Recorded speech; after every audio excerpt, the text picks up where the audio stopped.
ค่ะเจอกันอีกแล้วค่ะเจอกันกับก้อยอีกแล้วทางช่องวารุณีชาแนลนะคะช่องแบ่งปันทางด้านการตัดเย็บเสื้อผ้าและการสร้างแพทเทิร์นคลิปนี้จะพาเพื่อนๆสร้างเสื้อปกในตัวนะคะเป็นปกในตัวแขนเลยไหล่นิดๆเป็นเสื้อเข้ารูปเกล็ดลอยนะคะเป็นเสื้อตัวสั้นสัดส่วนที่จะบวกนะคะตัวนี้จะบวกเป็นเสื้อแบบเข้ารูปรอบอกจะบวกอยู่ที่6 cm ถึง8 cm นะคะให้บวกตามสัดส่วนของเรานะถ้าตัวใหญ่ก็บวกไป10เซนก็ได้นะสะโพกบวก5 ถึง 6 cm รอบเอวบวก4 ถึง 5 cm นะคะรอบรักแร้บวกไป3 ถึง 4 cm นะคะเป็นเสื้อแขนเลยนิดๆมาเริ่มเลยค่ะตัวนี้จะเป็นเสื้อกระดุมหน้านะคะติดกระดุมหน้าฉะนั้นเราจะต้องเผื่อยื่นติดกระดุมนะคะวัดจากริมกระดาษออกไป2 เซนครึ่งนะคะเผื่อเกยติดกระดุม2 เซนครึ่งนะคะวัดออกไปเลยค่ะแล้วตีเส้นนะคะตีเส้นเลยพอตีเส้นเสร็จนะเส้นที่เราขีดเรียกว่าเส้นกลางหน้านะคะต่อมาเราจะตีกรอบเสื้อการตีกรอบเสื้อก็คือนำสะโพกบวกหลวมหาร2นะคะสะโพกบวกหลวมหาร2ได้เท่าไหร่วัดออกไปจากเส้นกลางหน้าคือเส้นนี้นะคะจากเส้นกลางหน้าออกไปเท่ากับรอบสะโพกที่เราบวกหลวมหาร2นะคะวัดออกไปเลยจากเส้นนี้นะนี่ค่ะติ๊กเอาไว้นะคะเสื้อตัวนี้จะเป็นเสื้อตัวสั้นนะคะ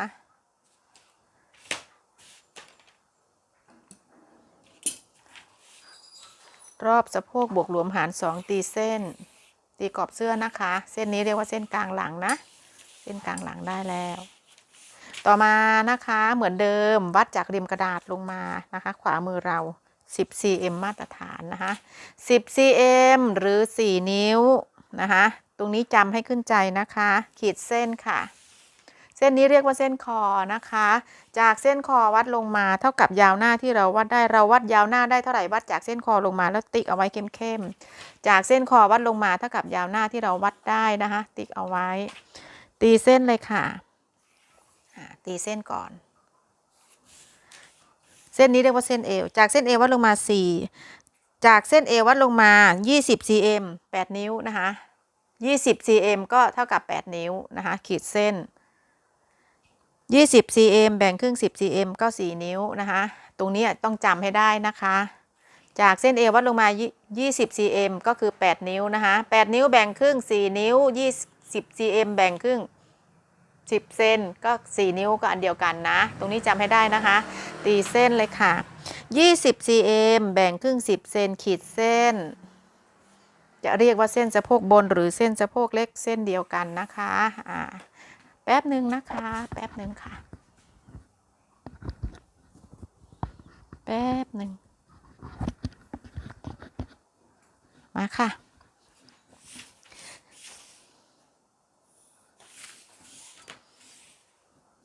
เส้นเอวเส้นหน้าท้องเส้นสะโพกนะคะเส้นสะโพกล่างต่อมาเส้นคอและเส้นเอวเราแบ่งครึ่งนะคะเส้นคอและเส้นเอวแบ่งครึ่งค่ะเส้นคอและเส้นเอวแบ่งครึ่งขีดเส้นเชื่อมหากันนะคะเราจะได้เส้นหน้าอกนะคะเส้นหน้าอกและเส้นคอแบ่งครึ่งค่ะเส้นหน้าอกและเส้นคอแบ่งครึ่งหาร2นะคะขีดเส้นเชื่อมนะคะเราจะได้เส้นบ่านะคะเส้นหลักๆเราได้แล้วนะคะวัดจากริมกระดาษลงมา10 cm หรือ4 นิ้วนะคะขีดเส้นเราจะได้เส้นคอเส้นคอวัดลงมาเท่ากับยาวหน้าที่เราวัดได้ขีดเส้นเราจะได้เส้นเอวนะคะจากเส้นเอววัดลงมา20 เซนนะคะแบ่งครึ่ง10 เซนขีดเส้นเราจะได้เส้นหน้าท้องหรือเส้นสะโพกเล็กนะคะจากเส้นเอววัดลงมา20 เซนขีดเส้นเราจะได้เส้นสะโพกล่างตรงหลักๆตรงนี้จำให้ได้นะคะเราจะได้ทำงานได้เร็วขึ้นนะ20 cm ก็คือ8 นิ้ว10 cm ก็คือ4 นิ้วหลักๆตรงนี้เราจะต้องจำขีดเส้นนะคะพยายามจำหลักนิ้วและหลักเซนให้ขึ้นใจนะคะตรงจุดนี้คือจุดหลักๆนะคะมาเริ่มเลยค่ะต่อเลยนะตรงนี้รอบคอจะใช้รอบคอ36มาตรฐาน7นะคะแนวสูงของคอนะคะคอสูงด้านหน้า7 cm ค่ะวัดขึ้นมา7 cm นะคะแนวนอนด้านหน้า6 cm ค่ะ6 เซนครึ่งค่ะขอโทษทีแนวนอนวัดออกไปจากกลางหน้า6 เซนครึ่งนะคะตีกรอบคอค่ะแบบนี้นะ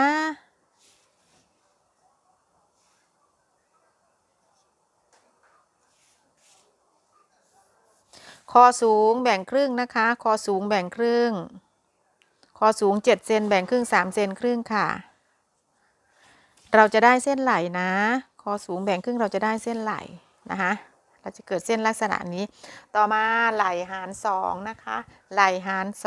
2ได้เท่าไหร่วัดจากเส้นกลางหน้าออกไปนะคะไหลหาร2ได้เท่าไหร่วัดออกไปเลยค่ะติ๊กเอาไว้นะนี่ค่ะเท่ากับไหลหาร2แล้วขีดจากเส้นคอสูงหาเส้นไหลนะคะจากจุดนี้มาจุดนี้วัดว่ากี่เซนตัวนี้13 เซนแบ่งครึ่งนะคะแบ่งครึ่งจดตัวเลขเอาไว้เราจะนำไปใช้ด้านหลังจากจุดนี้มาจุดนี้วัดว่าได้กี่เซนจดตัวเลขเอาไว้นะคะบ่าหน้าหาร2นะคะวัดออกไปจากเส้นกลางหน้าเท่ากับบ่าหน้าที่เราหาร2ได้ติ๊กเอาไว้อกห่างหาร2ได้เท่าไหร่วัดออกไปติ๊กเอาไว้นะคะอกสูงวัดทะแยงจากเส้นคอลงไปเท่ากับอกสูงที่เราวัดได้นะอกสูงติ๊กเอาไว้ค่ะเราจะทำเกล็ดลอยนะแล้วจากจุดนี้อกสูงที่เราหาร2วัดออกไปนะคะทำสัญลักษณ์เอาไว้นะคะตัวนี้9 เซนนะคะในส่วนของปลายเกล็ดด้านล่างเราจะเถิบจากด้านบนไปด้านสะโพกนิดหนึ่งประมาณครึ่งเซนนะคะตรงจุดนี้แล้วตีเส้นยาวลงไปนะคะอันนี้จะทำให้ดูแบบคร่าวๆนะคะเราจะได้เวลาเราทำเกล็ดอย่าลืมว่าเวลาเสื้อของเราเวลาเราขีดโค้งชายตะเข็บข้างสะโพกด้านล่างเขาจะผายออกฉะนั้นตรงเกล็ดตรงนี้เราจะเอียงมาด้านข้างในส่วนของชิ้นหน้านะคะเราจะเอียงมาด้านข้างนิดหนึ่งปลายเกล็ดของชิ้นหน้านะคะให้ต่ำกว่าเส้นสะโพกล่าง3-4 cm จากจุดนี้นะอันนี้ก็ไปต่อนะคะอันนี้เอาไปต่อแต่จริงๆแล้วเสื้อตัวนี้จะเป็นเสื้อตัวสั้นแต่ว่าไหนๆก็สร้างแล้วก็อธิบายให้เพื่อนๆดูอีกครั้งหนึ่งนะคะจากสะโพกเล็กลงมาประมาณ3-4 cm นะคะอันนี้ก็ไปต่อนะสังเกตได้ว่าเราจะขีดเอียงนะคะปกติถ้าเราขีดตรงจะเป็นแบบนี้นะเกล็ดนะอันนี้เป็นเทคนิคของช่างนะคะเวลาเราขีดตรงจะอยู่ประมาณนี้นะคะถ้าเราตีเส้นตรงแต่ทีนี้เกล็ดในกรณีเกล็ดเนี่ยด้านหน้าเราจะให้เขาเอียงจากจุดด้านบนประมาณครึ่งเซนเนี่ยให้เขาเอียงไปแบบนี้อันนี้ไม่งงนะก็ไปต่อนะหลักๆเราได้แล้วเนาะทำสัญลักษณ์เอาไว้ต่อมารอบสะโพกบวกรวมหาร4นะคะได้เท่าไหร่บวกรวมหาร4ได้เท่าไหร่เราวัดออกไปเลยค่ะตรงในกรณีที่เราตีกรอบเสื้อเอาไว้ตั้งแต่แรกตรงนี้จากจุดนี้กลางหลังมาหากลางหน้าแล้วก็แบ่งครึ่งซะก็คือหาร2ค่ะก็คือหาร2เราจะได้อัตโนมัตินะคะเท่ากับสะโพกบวกรวมหาร4วัดออกไปเลยนะเราตีกรอบเอาไว้ตั้งแต่แรกก็คือหาร2เลยติ๊กเอาไว้เลยเขาจะพอดีอัตโนมัติต่อมาในส่วนของหน้าอกนะคะบวกรวมหาร4ได้เท่าไหร่วัดจากกลางหน้าออกไปเลยค่ะเราบวกรวมหาร4ได้เท่าไหร่เราวัดออกไปเลยนะนี่ค่ะติ๊กเอาไว้นะคะชิ้นหลังก็เช่นกันวัดจากกลางหลังออกมาเท่ากับรอบอกบวกรวมหาร4ติ๊กเอาไว้ค่ะตีเส้นหาเส้นสะโพกด้านล่างเลยนะคะนี่ค่ะนะชิ้นหลังตีโยงลงไปเลยแบบนี้ค่ะต่อมาเราจะมาหาเกล็ดนะคะในส่วนของเกล็ดเสื้อตัวนี้จะไม่ทำเกล็ดใหญ่มากเพราะเขาเป็นเกล็ดลอยถ้าเราทำเกล็ดใหญ่เวลาเรามาทำเกล็ดลอยเย็บลงมาเขาจะเป็นกระจุกอยู่ตรงนี้มันจะเยอะไปไม่สวยฉะนั้นก็จะทำเกล็ดอยู่ที่2 เซน2 เซนนะคะประมาณ2 เซนถึง2 เซนขึ้นประมาณนั้นทีนี้นะคะจากด้านเราก็เช็คของเอวของเราเลยเอวเราบวกรวมหาร4ได้เท่าไหร่เราวัดออกไปเลยนะของเพื่อนๆเท่าไหร่วัดออกไปบวกรวมเท่าไหร่เราติ๊กเอาไว้นะคะนี่ค่ะติ๊กเอาไว้แล้วบวกเกล็ดไปอีกที่2 เซนก็จะบวกเกล็ดอยู่ที่2 เซนนะคะตรงจุดนี้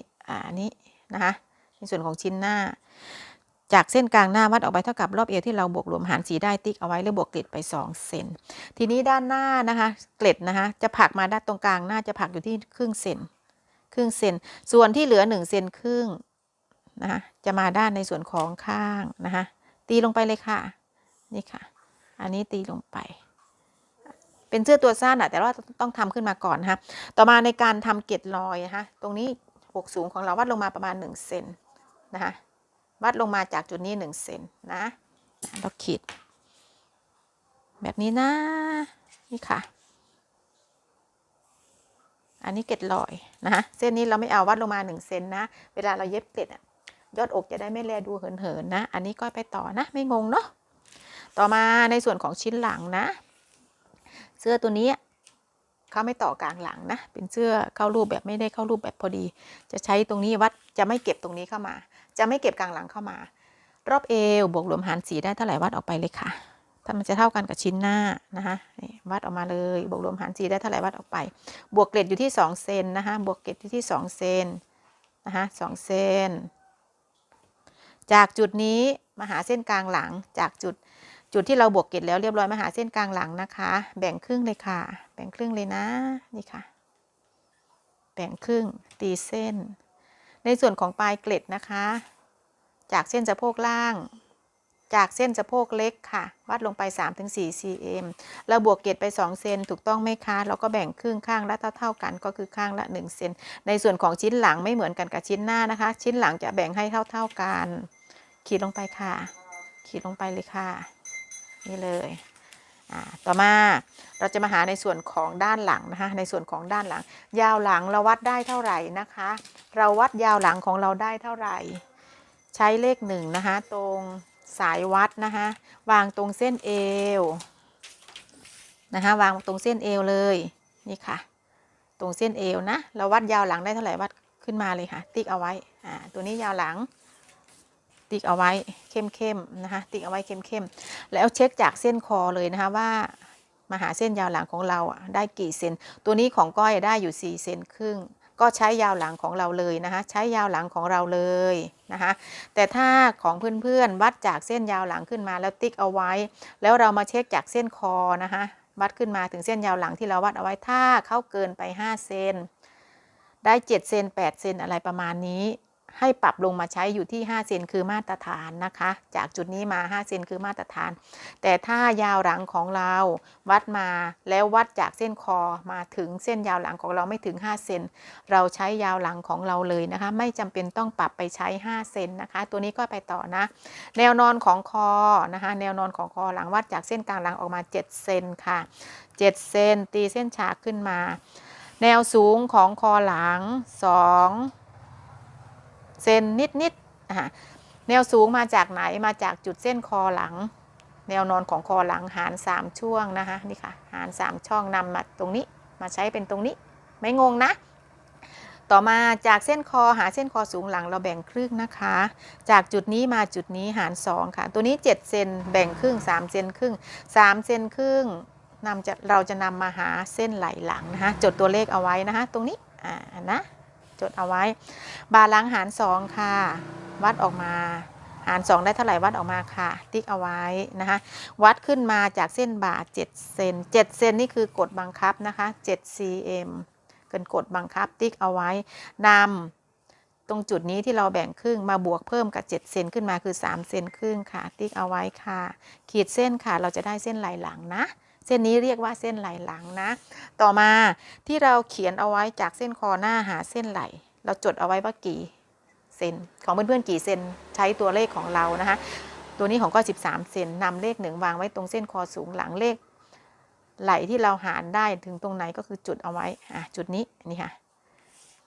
นะคะตีเส้นเลยนะคะตีเส้นอันนี้คือเส้นบ่านะจากจุดนี้มาจุดนี้แบ่งครึ่งค่ะนะคะหาร2ตีเส้นหาเส้นนี้นะเพื่อนๆดูดีๆนะตีลงไปยาวลงไปเลยค่ะแบบนี้นะคะไม่งงนะจุดตัดเกล็ดคือเส้นหน้าอกนะ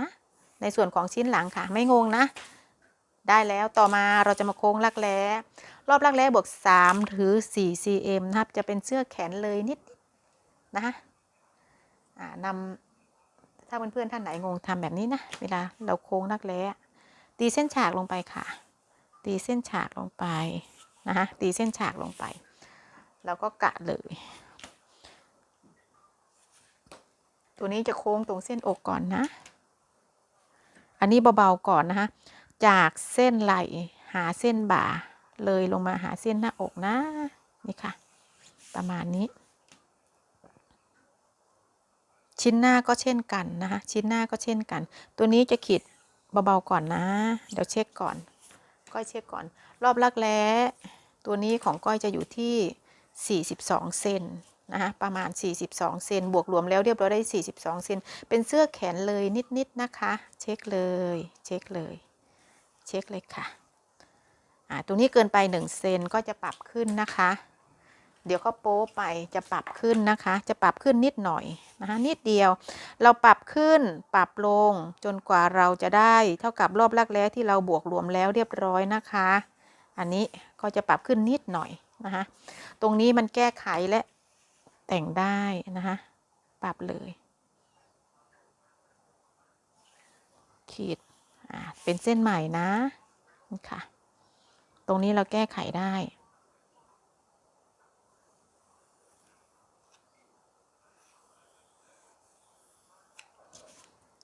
ทีนี้เราเช็ครักแร้ของเราเลยนะคะพอเช็ครักแร้เสร็จนะคะได้จำนวนเท่ากับที่เราต้องการแล้วนะคะเวลาเช็ครักแร้ตั้งสายวัดนะคะตั้งแบบนี้นะนี่ค่ะอันนี้ได้แล้วนะคะได้แล้วทีนี้เราก็แบ่งครึ่งรอบรักแร้เราแบ่งครึ่งไหล่หลังจะต้องสูงกว่าไหล่หน้า1 cm นะคะไหล่หลังจะต้องสูงกว่าไหล่หน้า1 cm นะคะเราแบ่งครึ่งเสร็จแล้วเช็คเลยไหล่หลังสูงกว่าไหมนี่ค่ะไหล่หลังจะต้องสูงกว่าไหล่หน้า1 cm ปรับขึ้นมาเลยค่ะด้านหลังปรับขึ้นมา1 cm นะคะปรับขึ้นมา1 cm ด้านหน้าปรับลง1 cm ขีดเส้นจะทำวิธีไหนก็ได้ที่ให้ไหล่หลังเข้าสูงกว่าไหล่หน้า1 cm ก็คือเช็คนะคะรอบรักแร้ของเราอันนี้รอบรักแร้ของก้อยนะ42เซนนะคะ42เซนแบ่งครึ่งนะเดี๋ยวก็จะปรับไหล่ให้เพื่อนๆดูก็คือแบ่งครึ่งเลยรอบรักแร้ของเรา42เซนของเพื่อนๆเท่าไหร่ก็คือทำแบบนี้นะแบ่งครึ่งก็คือหาร2ตัวนี้ได้21เซน21เซนด้านหลังจะบวก1เซนก็คือจะได้22เซนนะคะจะต้องได้22เซนเช็คเลยนะคะอันนี้ได้22เซนนะคะ22เซนก็คือเส้นที่เราปรับแล้วเส้นนี้เราไม่เอานะเส้นนี้เราไม่เอาทีนี้ในส่วนของด้านหน้ารอบรักแร้เราจะต้องลบหาร2ได้21เซนลบไป1ก็ฉะนั้นรอบรักแร้ด้านหน้าจะต้องเหลืออยู่ที่20เซนนะคะแล้วก็เช็คเลยเพราะเราไปบวกเพิ่มด้านหลังนี่ค่ะ21เซน20เซนจะเหลือ20เซนรวมกันก็คือ42ด้านหน้าลบไป1ด้านหลังบวกไป1นะคะด้านหลังจะต้องสูงกว่าด้านหน้า1เซนอันนี้เราไม่เอาปรับขึ้นนะคะเอาลบออกไปเลยหลายเส้นนะเสื้อเราใส่เวลาเราใส่เสื้อจะได้ไม่ต้องดึงเสื้อหงายหลังนะคะเสื้อจะได้ไม่ต้องหงายหลังเวลายืนเหมือนคนยืนหงายหลังต้องดึงแล้วดึงอีกนะคะถ้าเราไม่ปรับไหล่นะตรงนี้จะทำเหมือนกันทุกคนนะคะของเพื่อนๆช่างเพื่อนๆพี่ๆช่างแต่ละท่านต่อมาเราโค้งรักแร้เสร็จแล้วเรียบร้อยนะคะเราจะโค้งเอวนะคะจะโค้งเอวขออนุญาตนะคะเดี๋ยวก็ขออนุญาตแต่งตรงนี้นิดนึงเดี๋ยวค่อยตัดนะคะเดี๋ยวค่อยตัดนี่ค่ะ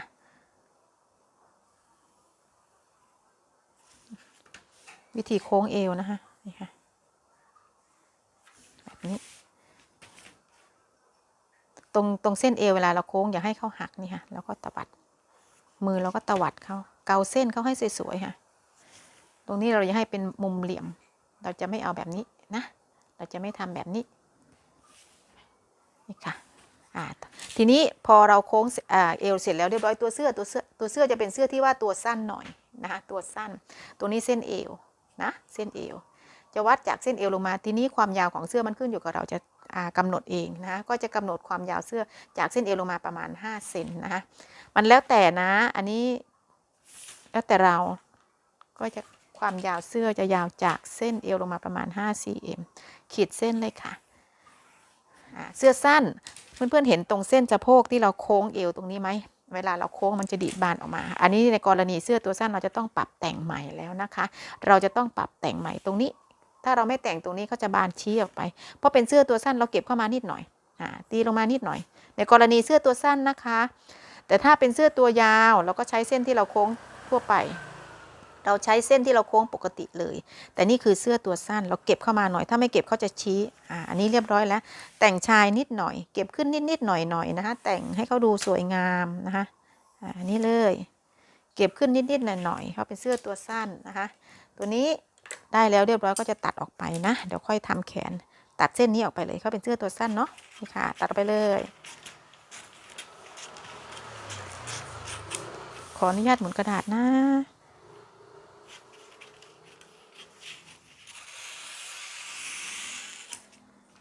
ค่ะเดี๋ยวจะทำแขนเนาะ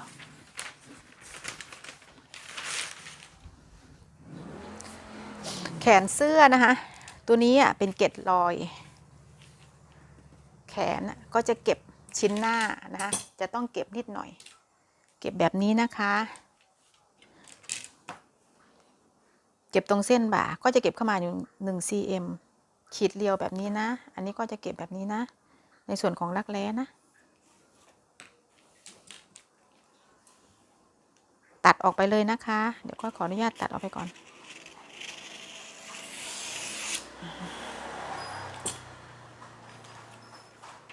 ถ้าไม่เก็บเดี๋ยวเขาจะเหลือชิ้นหน้าก็จะเก็บประมาณ1 cm นะคะชิ้นหลังก็จะเก็บเข้านิดๆหน่อยๆนะคะเก็บเข้านิดๆหน่อยๆคือเขาเป็นแขนเลยแบบนิดๆน่ะ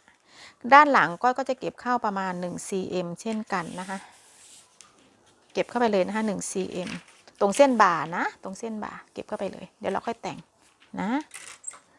ถ้าไม่เก็บเดี๋ยวเขาจะอ้า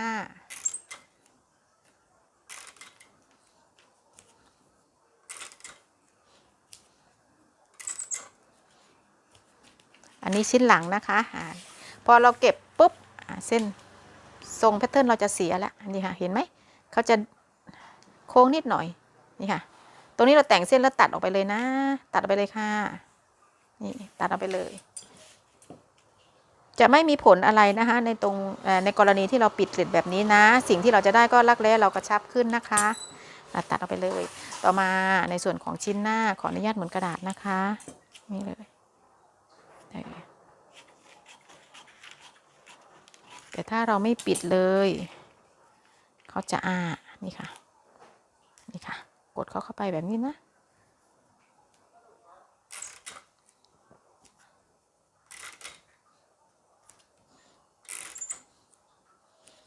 ตรงนี้เป็นเทคนิคของช่างนะคะเรามาเล่าสู่กันฟัง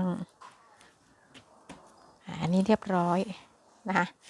เรียบร้อยต่อมานะคะเราจะมาวาดแต่งแขนแล้วก็ทำปกนะคะแขนก่อนเช็คเลยนะคะเช็คก่อนแขนเสื้อตัวนี้เขาจะเลยนิดหน่อยก็จะวัดเลยจากเส้นไหลลงมาประมาณ3 เซนนะคะเราใช้ไม้บรรทัดโค้งนะคะนี่เลยจากเส้นรักแร้ไหลของเราจริงนี่ค่ะใช้ไม้บรรทัดโค้งตรงนี้นะคะโค้งลงไปนิดๆหน่อยๆนะนี่ค่ะทีนี้เราก็ใช้ไม้บรรทัดยูเคิร์ฟของเรานะคะเอาเส้นเดิมนะคะตรงรักแร้ตรงนี้เส้นเดิมเพื่อนๆเห็นไหมตรงเส้นเดิมอันนี้เป็นรักแร้ที่เราแต่งแล้วเช็คก่อนนะว่าโค้งสวยไหมเช็คก่อนนะคะทีนี้เราก็วัดออกจากเส้นไหลมา3 เซนใช้โค้งเส้นเดิมนะนี่ค่ะให้เขาออกมานิดหน่อยพอไม่ต้องเยอะนะนี่ค่ะนี่ค่ะประมาณนี้นะคะจากจุดนี้มา3 cm นะคะ3 cm เขาจะเลยลงมานิดหน่อยนะ2 เซนหรือ3 เซนก็ได้แล้วแต่นะตัวนี้ลูกค้าเขาจะเอาคลุมมันลงมานิดหน่อยนะคะแล้วแต่เรานะตรงจุดนี้อันนี้ก็ทำให้ดูเป็นแนวทางแค่นั้นเองแล้วนำชิ้นหลังนะคะพับเส้นไหลที่เราปรับแล้วเรียบร้อยค่ะวางเลยตรงเส้นคอให้ตรงกันนะคะตรงเส้นคอให้ตรงกันนะนี่ค่ะให้ตรงกันนะทำสัญลักษณ์เอาไว้นะคะเราจะแต่งในส่วนของไหล่นะคะนี่ค่ะปรับลงมาเลยใช้ไม้บรรทัดโค้งนะคะตวัดลงมาถ้าเราไม่แต่งเขาลงมาเขาจะชี้นะนี่ก็วางตรงส่วนโค้งของรักแร้ใช้วงเดิมนะคะวางเลยนะนี่เลย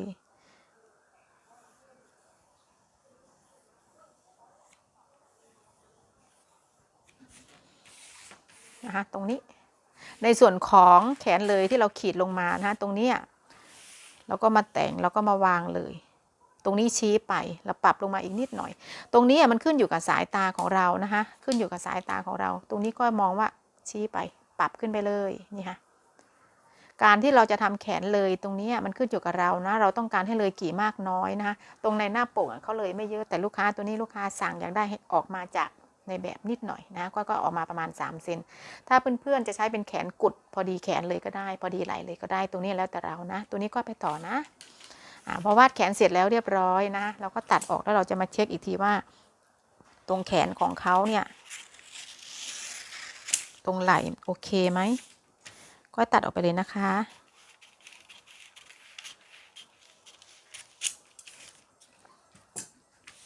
เช็คเลยนะคะ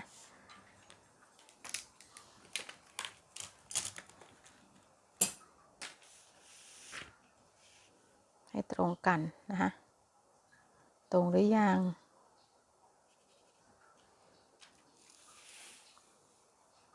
นี่ค่ะ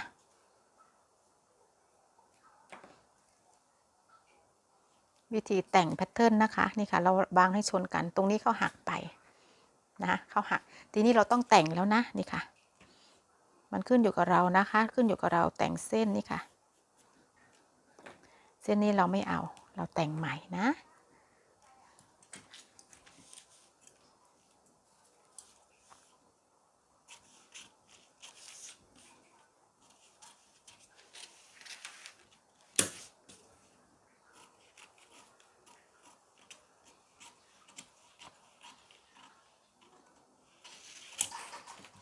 ชิ้นหน้าทีนี้เราจะมาทำปกนะคะต่อมาเราจะมาทำปกแขนเราได้แล้วตัวนี้ยังไม่ต้องตัดเนาะค่อยว่ากันในส่วนการทำปกนะคะคอลึกนะคะให้วัดจากคอกว้างจากฐานคอวัดออกมา1.5นะคะ1.5 cm นะคะตรงนี้วัดแบบนี้นะคอลึกวัดจากเส้นคอลงมา13เซนตัวนี้ก็จะวัดลงมาอยู่ที่13 cmตัวนี้13 cm นี่คือทั่วไปนะคะถ้าลึกกว่านั้นก็โป้แล้วนะ13 cm นี่ก็คือทั่วไปถ้าเพื่อนๆตัวผอมตัวเล็กนะคะวัดลงมา10เซน10เซน11เซน12เซนตามสัดส่วนของเรานะตัวนี้ของก้อยใช้แบบทั่วไปมาตรฐานแต่ถ้าต่ำกว่า13เซนนี่คือโป้นะคะคือคอลึกเกินนะแล้ววางไม้บรรทัดนะคะจากเส้นคอเส้นนี้เรียกว่าเส้นคอจริงนะเส้นฐานคอนะนี่ค่ะนี่เลยนะคะวัดออกมา1 เซนครึ่งใช้ไม้บรรทัดวางจากเส้น1 เซนครึ่งที่เราวัดออกมาผ่านเส้นคอลึกจากจุดนี้วางแบบนี้นะนี่ค่ะนี่เลยให้เกิดเส้นลักษณะนี้นะคะแล้วก็ขีดจากเส้นข้างคอตรงนี้จากเส้นคอจริงเราตรงนี้แบบนี้นะคะถ้าไม่ทันแคปหน้าจอไว้นะนี่ค่ะให้เกิดเส้นลักษณะนี้ทีนี้เราจะมาวาดปกนะคะเราจะมาวาดปกนะคะตรงปกเสื้อวัดเรากำหนดความใหญ่ของปกเลยเราอยากได้เท่าไหร่เราก็วัดออกไปตัวนี้ก็จะวัดจากเส้นคอนะคะจากเส้นข้างปกตรงนี้จากจุดนี้นะคะออกมา5 เซน5 ถึง 6 cm จากจุดนี้6 cm นะเอา6 cm แล้วกันจากจุดนี้มาอันนี้เราใช้ดุลพินิจของเรานะคะทีนี้ปลายปกเขาจะอยู่ระหว่างเส้นบ่านะคะเราใช้ไม้บรรทัดโค้งตรงจุดนี้นะขีดออกมานี่ค่ะขีดเลยขีดแบบนี้นะคะอยู่ตรงจังหวะของเส้นบ่านะคะแล้วเราใช้ไม้บรรทัดขีดตีเป็นเส้นฉากแบบนี้นะคะแบบนี้เราใช้กะนะคะเราใช้กะใช้ดุลพินิจเรานะคะนี่ค่ะ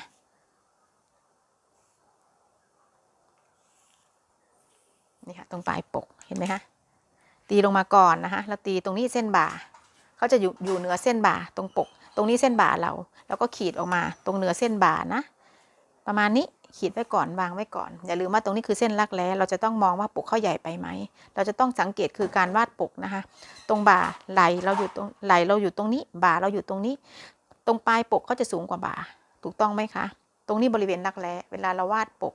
เราวาดถึงตรงนี้เสร็จอย่าลืมว่าเวลาเราวาดปกเวลาเราทำเสร็จปกเขาแบกมาเขาจะอยู่ทรงนี้เลยนะอันนี้คือการสร้างปกที่เรามองเห็นได้เลยนะคะแล้วเราก็ขีดเป็นเส้นฉากนะคะ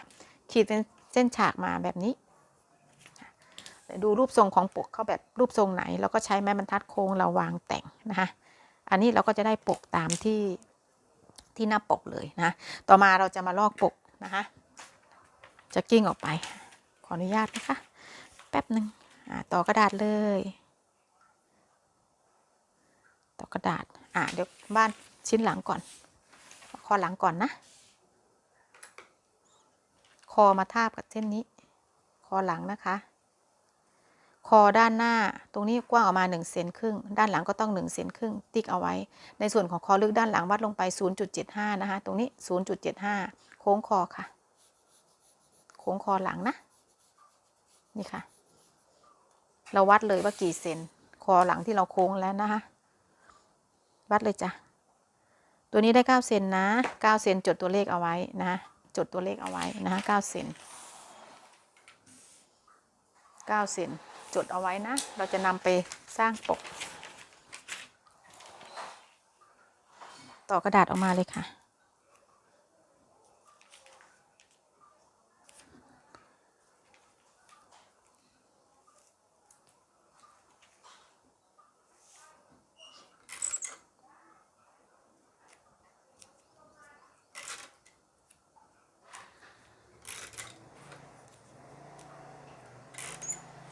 พับกิ้งปกออกมานะคะพับเส้นนี้นะนี่ค่ะพับเส้นนี้นะคะพับเลย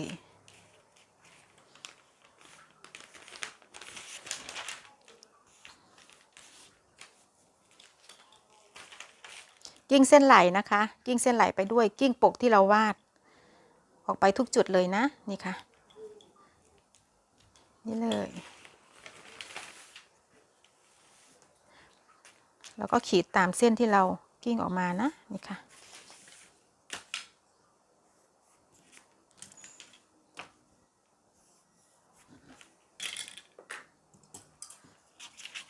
ต่อกระดาษขึ้นไปนะคะต่อขึ้นไปเลยวิธีสร้างปกในตัวนะคะเนี่ยทำเหมือนกันแบบนี้เลยนะคะมาดูวิธีแยกการแยกเราจะแยกมากแยกน้อยขึ้นอยู่กับปกเสื้อของเรานะคะพอเราต่อกระดาษเสร็จใช้ไม้บรรทัดวางอย่างนี้นะคะนี่ค่ะเห็นเส้นนี้ไหมวางนะคะวางแบบนี้นะตีขึ้นไปเลยค่ะนี่ค่ะตีขึ้นไปแบบนี้นะคะได้แล้วนะคะแล้วก็วัดเลยจากจุดนี้กี่เซนนะคะนี่ก็วัดขึ้นมาแล้วเราตีเส้นขึ้นไปนะคะตีเส้นเลยจากเส้นนี้วัดขึ้นไปเท่ากับคอหลังที่เราโค้งได้นะ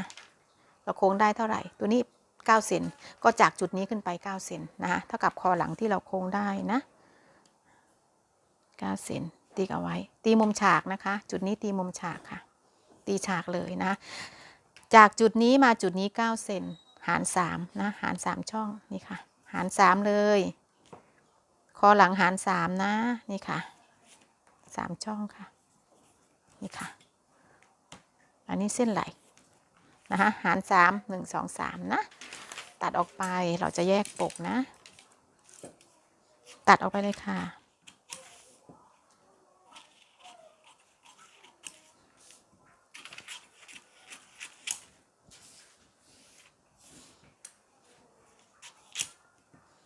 ตัดแยกค่ะ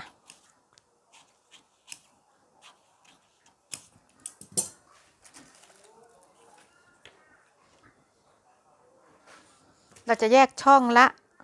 0.5 นะคะ 0.5 นะคะจะไม่แยกเยอะนะคะปกเขาไม่ใหญ่มากนะคะแยกช่องละ 0.5 นะคะเนี่ยช่องนี้เอาเลย 0.5 ค่ะ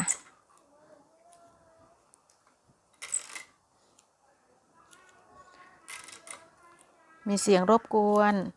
กราบขออภัยนะคะคือคืนนิดนึงแถวก็อยู่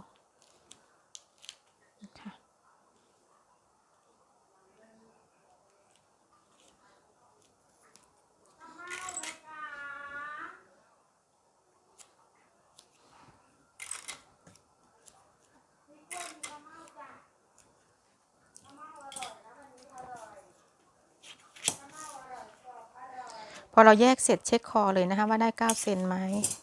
ขาดเราก็เติมเกินเราก็วัดลงมาจากจุดนี้มาเท่ากับยาวคอหลังที่เราวัดได้นะคะตรงนี้นะคะตัดออกไปก่อนทีนี้เราก็จะวาดคอเขาเป็นเส้นเข้าหักเข้างอนะคะเราแต่งนะตรงนี้เราจะต้องแต่งนะคะเพราะว่าเราแยกคอออกไปแล้วนี่ค่ะแต่งเลยนี่ค่ะเราก็จะได้ปกเสื้อตามที่เราวาดออกมานะคะเลย การแยกตรงจุดนี้นะคะจะไม่เท่ากันทุกตัวนะคะการแยกมันจะขึ้นอยู่กับจำนวนใหญ่ของปกว่าเราต้องการปกใหญ่กี่เซนถ้าปกเราใหญ่นะคะตรงจุดนี้เราจะต้องแยกเยอะนะคะเพื่อนๆค่ะถ้าปกไม่ใหญ่ไม่จำเป็นต้องแยกเยอะการสร้างปกมันจะมีหลายวิธีนะคะผลลัพธ์ก็จะออกมาคล้ายๆกันมันขึ้นอยู่กับเทคนิคของช่างแต่ละท่านนะคะพอเราทำเสร็จแล้วเรียบร้อยเราก็เช็คดูเห็นไหมคะปกมันจะได้เท่ากับที่เราวาดเลยเนี่ยนะคะนี่เลยนี่ค่ะเราก็จะได้ปกเสื้อนะคะต่อมาในส่วนของรังกระดุมนะคะในส่วนของรังกระดุมนะคะรังกระดุมเวลาคำนวณกระดุมนะนี่ค่ะตัวนี้เป็นปกของเราที่เราจุดหักปกนะนี่ค่ะวัดจากเส้นที่เราเผื่อยื่นติดกระดุมนะคะออกไปวัดเข้ามา1 เซนครึ่งนะ1 เซนครึ่งนี่ค่ะนี่ค่ะวัดเข้ามา1 เซนครึ่งประมาณนี้กระดุมจะใหญ่อยู่ที่2 เซนครึ่งนะคะ2 เซนครึ่งนี่ค่ะนี่คือการคำนวณกระดุมนะคะวัดจากเส้นจุดนี้วัดเข้ามา1 เซนครึ่งนะคะแล้วก็ขีดเส้นแล้วก็เรากำหนดความใหญ่ของรังกระดุมของเรามันขึ้นอยู่กับเรานะคะรังกระดุมก็จะใหญ่อยู่ประมาณ1 นิ้วหรือ2 เซนครึ่งนี่ค่ะประมาณนี้ส่วนที่เหลือก็คือรังกระดุมจะกว้างจะยาวกี่นิ้วมันขึ้นอยู่กับตัวยาวของเสื้อของเราคำนวณเสื้อยาวนะคะอันนี้แล้วแต่เราอันนี้คำนวณเม็ดแรกก่อน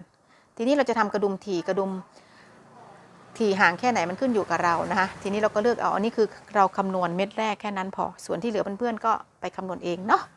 ต่อมาในการตัดสาบนะคะตัดสาบเราก็ตัดจากจุดนี้เลยนะคะอันนี้คือสาบเสื้อนะนี่ค่ะวางเลยใช้ไม้บรรทัดโค้งนะคะหลักๆนะเวลาเราจะตัดสาบเวลาเราพับปกเนี่ยเราพับปกลงไปสาบเราจะปิ้นไหมถามว่าตัดสาบใหญ่กี่มากน้อยอ่ะสาบด้านบนตัดใหญ่ไว้ก็ดีนะคะเวลาเราใส่เสื้อสาบจะได้ไม่ต้องปลิ้นนะคะสาบด้านบนจะได้ไม่ต้องปลิ้นอันนี้ก็คือสาบนี่ค่ะ1/2ของไหล่นะคะความใหญ่แต่อย่าให้เขาใหญ่ถึงเส้นเกล็ดนะถ้าถึงเกล็ดแล้วทำให้สาบเสื้อเราจะรั้งจะตึงถ้าสาบใหญ่ถึงเกล็ดนะคะตัวเสื้อตรงในตัวแขนนะคะแล้วก็ตัดสาบธรรมดานะตัดสาบธรรมดาหรือเราจะกุ้นหลบผ้าเฉลียงก็ได้แล้วแต่เพราะว่าเป็นเสื้อแขนเลยนิดอันนี้เลือกใช้งานให้ถูกนะคะในการทำสาบของแขนเสื้อเสร็จแล้วนะคะเพื่อนขาหวังว่าคลิปที่ก้อยทำคงจะเป็นประโยชน์กับเพื่อนๆไม่มากก็น้อยนะคะดูแล้วก็อย่าลืมกดไลค์กดแชร์กดติดตามช่องไว้ค่ะก้อยแบ่งปันการสร้างแพทเทิร์นให้เพื่อนๆดูทุกวันตามหน้างานที่ก้อยทำเจอกันใหม่คลิปหน้าค่ะเพื่อนๆสวัสดีค่ะ